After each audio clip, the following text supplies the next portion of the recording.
कभी सोचा है कि गुस्से का एक छोटा सा लम्हा हमारे करियर पर कितना भारी पड़ सकता है? आज हम एक ऐसी ही कहानी पर बात करेंगे जिसमें कह लें कि पेशावराना कामयाबी का एक बहुत गहरा राज छुपा है। देखने में तो ये एक आम सी कहानी लगेगी, लेकिन इसमें जो सबक है ना, वो बहुत गैर मामूली है। तो चलें शुरू करते हैं। अच्छा, कहानी में आगे बढ़ने से पहले एक लम्हे के लिए इस सवाल पर सोचते हैं। काम की जगह पे गुस्से का एक झोंका या बस एक कड़वा सा जुमला, इसकी असल कीमत क्या हो सकती है? ये सिर्फ उस एक दिन की बात नहीं होती। नहीं, इसका असर तो हमारे रिश्तों पर, हमारी साख पर, हर चीज पर पड़ता है। और ये कहानी हमें बिल्कुल यही समझने में मदद करेगी। तो कहानी का मरकजी किरदार है आरिसो नामी एक नौजवान। अब वो दिल का बुरा बिल्कुल नहीं था, लेकिन उसमें एक कमजोरी थी जो अक्सर बासलाहियत लोगों में भी मिल जाती है, और वो थी उसका तेज गुस्सा। और ये गुस्सा ऐसा था कि उसकी सारी खूबियों पर पर्दा डाल देता था। देखें, आरिसू की असल फितरत अच्छी थी। वो मददगार भी था, मेहनती भी था, लेकिन उसका गुस्सा एक दीवार की तरह था जो लोगों को उसकी अच्छाई देखने ही नहीं देता था।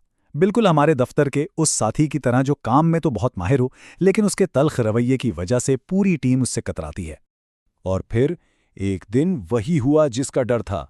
एक बिल्कुल छोटी सी बात, एक मामूली सा इख्तलाफ, और आरिसू का गुस्सा काबू से बाहर हो गया। उसने एक अजनबी को वो सब कुछ कह दिया जो उसे बिल्कुल नहीं कहना चाहिए था। और यही वो लम्हा था जहां एक छोटा सा वाकया एक बहुत बड़े सबक का सबब बनने वाला था। गुस्सा जब उतरता है ना, तो अक्सर अपने पीछे पछतावा छोड़ जाता है। आरएसओ के साथ भी बिल्कुल यही हुआ। उसका ज़मीर उसे मुसलसल कचोके लगा रहा था। और सच पूछें तो ये उस बात की निशानी है कि वो वाकई दिल का बुरा नहीं था, उसे अपनी गलती का एहसास हो रहा था। जब हमसे कोई गलती होती है और हम पछतावे में घर जाते हैं, तो हम किसी ऐसे शख्स को ढूंढते हैं जो हमें सही रास्ता दिखा सके।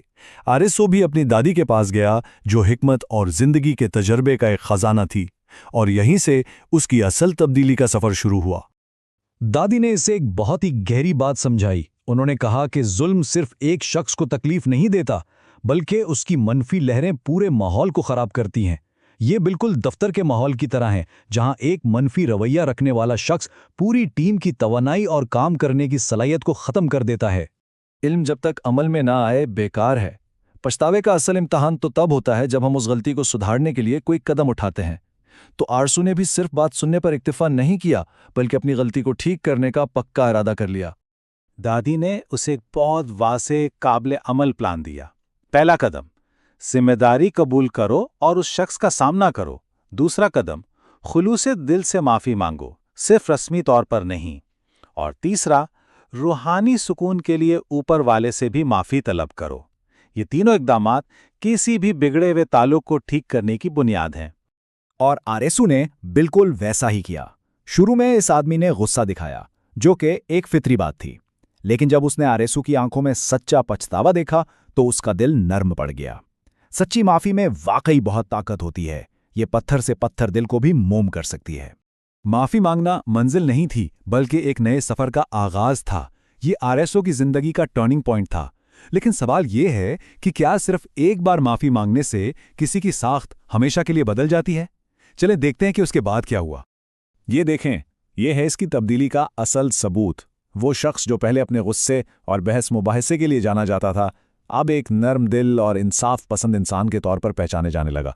उसकी साख, उसकी रेप्यूटेशन मुकम्मल तौर पर बदल गई। उसने ये सीखा कि हकीकी इज्जत गुस्से से नहीं, बल्कि अच्छे किरदार से कमाई जाती है। तो इस पूरी कहानी का, इस पूरी तब्दीली का निचोड़ क्या है, इसका सबक क्या है, आइए इसे बिल्कुल वाज़ेह तौर पर समझते हैं। सबसे अहम नुक्ता ये है, गुस्सा ताकत की नहीं, बल्कि अंदरूनी कमजोरी की अलामत है।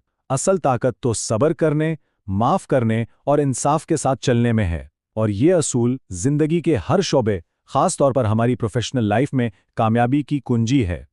और आखिर में कहानी का सबसे खूबसूरत पैगाम, अज़मत दूसरों पर काबू पाने में नहीं, बल्कि उन पर रहम करने में है। हमदर्दी और मेहरबानी वो खूबियां हैं जो किसी भी शख्स को हकीकी मानों में काबिल एहतराम बनाती हैं। तो हम वहीं वापस आते हैं जहां से हमने शुरू किया था। आरिसो की कहानी सुनने के बाद जवाब शायद पहले से ज्यादा वाज़ेह हो गया है। लेकिन असल सवाल ये नहीं कि क्या बेहतर है, बल्कि ये है कि हम खुद कौन सा रास्ता चुनते हैं। अपने काम की जगह पर, अपने ताल्लुकात में, क्या हम गुस्से को कंट्रोल करते हैं या गुस्सा हमें कंट्रोल करता है? ये फैसला हर रोज, हर लम्हा हमारा अपना होता है। Like, subscribe and press bell icon.